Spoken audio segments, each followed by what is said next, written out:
السلام علیکم ناظرین، آپ دیکھ رہے ہیں اے آر نیوز اور میں ہوں آپ کا میزبان محمد نواز۔ آج ہمارے ساتھ موجود ہیں ایک اعلیٰ تعلیم یافتہ نوجوان محمد زاہد صاحب۔ آج ہم ان سے اس موضوع پر بات کریں گے کہ پاکستان کا نوجوان بے روزگار ہونے کے باوجود بھی اب تک اور اتنی تعلیم حاصل کرنے کے بعد بھی بے روزگار کیوں ہے۔ جی زاہد اقبال بھائی، کیسے ہیں آپ؟ شکر الحمدللہ، میں ٹھیک، آپ سنائیں؟ جی الحمدللہ، میں بھی ٹھیک ٹھاک۔ نواز بھائی، جب آپ نے مجھ سے یہ سوال پوچھا تو میرے جسم میں کب کبھی طاری ہو گئی۔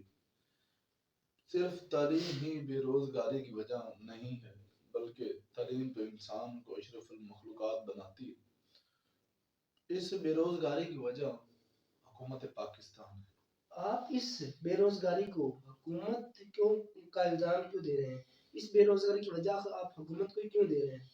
جناب دیکھیں نواز بھائی، جیسے جب یونیورسٹیاں، کالجز اور بہت ساری فیسلٹیز حکومت ہمیں دے دیتی ہے تو نوکریاں کیوں پرووائڈ نہیں کرتی؟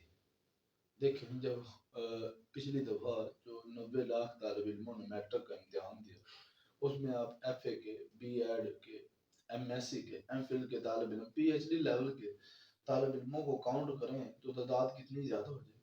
اور پچھلی دفعہ پچھلے سال جو سیٹیں آئیں ان کو میں نے کاؤنٹ کیا تو مجھے پتا چلا کہ 1000 سیٹ تھی جو آپ اپلائی کر سکتے تھے۔ تو پھر میں حکومت کو ہی اس کا ذمہ دار ٹھہراؤں گا۔ تعلیم یافتہ نوجوان ملک سے باہر جانا کیوں پسند کر رہے ہیں؟ دیکھیں نواز بھائی، جب ایک ایم ایس سی کیا ہوا طالب علم درجہ چہارم کی سیٹ پہ اپلائی کرے گا تو پھر کیا ہوگا؟ پھر یہی کام ہونا ہے کہ اس نے باہر جانا ہے۔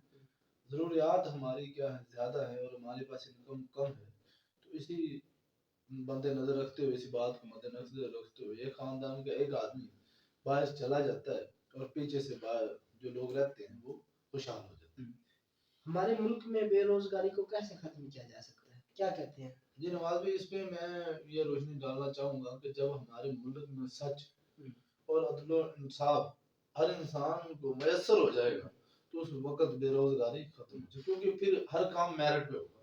اب کام میرٹ پہ نہیں ہے، اسی وجہ سے جب عدل و انصاف اور سچ ہمارے ملک میں عام ہو جائے گا تو بے روزگاری ختم ہو جائے گی۔ اگر کچھ دن کے لیے کنٹرول آپ کے ہاتھ میں دیا جائے تو آپ بے روزگاری کو ختم کرنے کے لیے کیا اقدامات کریں گے؟ جی نواز بھائی، میں نے جہاں تک سرچ کی اور میں کافی ایسی ایکٹیویٹیز کرتا ہوں جی تو میرے ذہن میں یہ بات ہے کہ آج جس کا جو مقام ہے اس کو وہ مقام دیا جائے تو پاکستان میں بے روزگاری ختم اس سے بھی ہو سکتی ہے۔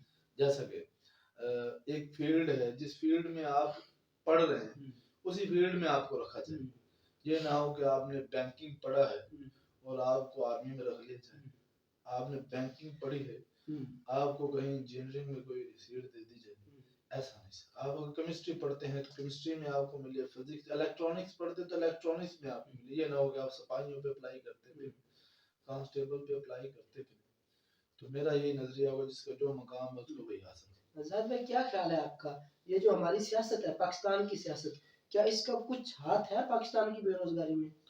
جی بالکل، سب سے بڑی وجہ یہی ہے، دیکھیں کہ نہ تو الیکشن ٹائم پہ ہوتے ہیں اور ہر 5 سال کے بعد نئی حکومت جو ہے بنتی ہے، پھر کہتے ہیں جی الیکشن ہوں گے، پھر اپوزیشن ہو جاتی ہے، پھر پارٹی اجلاس کرتی ہیں، پھر کافی اتنے اخراجات ہوتے ہیں نواز بھائی کہ آپ یقین مانیں کہ سمجھ نہیں آتی۔ اتنے اگر وہی پیسہ حکومت پہ لگایا جائے، عوام پہ لگایا جائے تو بے روزگاری ختم کی جا سکتی ہے۔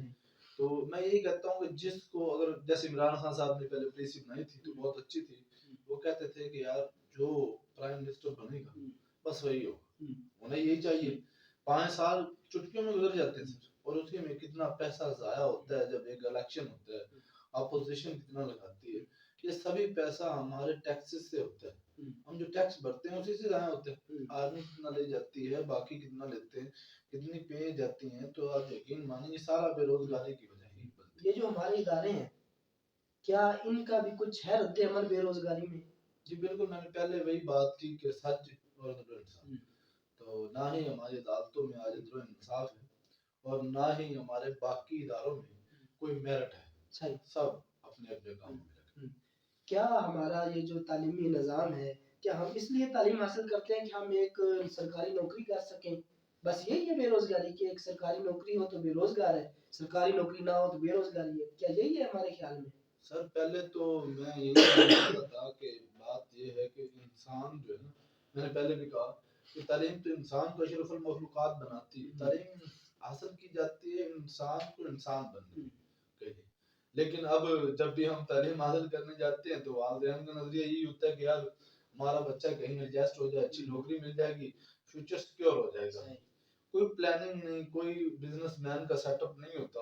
بزنس مین کا سیٹ اپ یوں نہیں ہوتا کہ غریب آدمی ہے، اس کے پاس کھانے کے لیے روزی تو ہے نہیں، تو بزنس کس طرح کروائے گا بچہ؟ سر ایک سوچ ہوتی ہے، کچھ انویسٹمنٹ ہوتی ہے، کچھ راستے ہوتے ہیں۔ سر یہاں ہمارے پاکستان میں جو بچہ آگے نکلنا چاہتا ہے اس کو کچل دیا جاتا ہے، کیوں؟ کیونکہ ہمارے وڈیرے ہمارے لوگ کہتے ہیں کہ یہ ہم سے اوپر نہ ہو جائے۔ تو بہترین حل جو میں یہی سوچتا ہوں کہ تعلیم تو انسان کو انسان بنانے کے لیے فرشتہ بناتی ہے تعلیم، لیکن اب جو تعلیم ہم حاصل کرتے ہیں وہ ہم شیطان کے پیچھے چل کے تعلیم حاصل کرتے ہیں۔ چلے زاہد بھائی، آپ کا ٹائم دینے کے لیے بہت بہت شکریہ، آپ ہمارے شو میں آئے، اس کے لیے بہت مہربانی۔ دعا ہے کہ اللہ ہمارے ملک پاکستان کو دن رات ترقی عطا فرمائے اور اللہ ہمارے ملک کا حامی ناصر ہو۔ جی ناظرین گرامی، آپ کا بہت شکریہ، اور اگر آپ ہمارے چینل پر نئے ہیں تو ہمارے چینل AR نیوز کو ضرور سبسکرائب کیجیے گا اور بیل آئیکن پہ کلک کرنا نہ بھولیے گا۔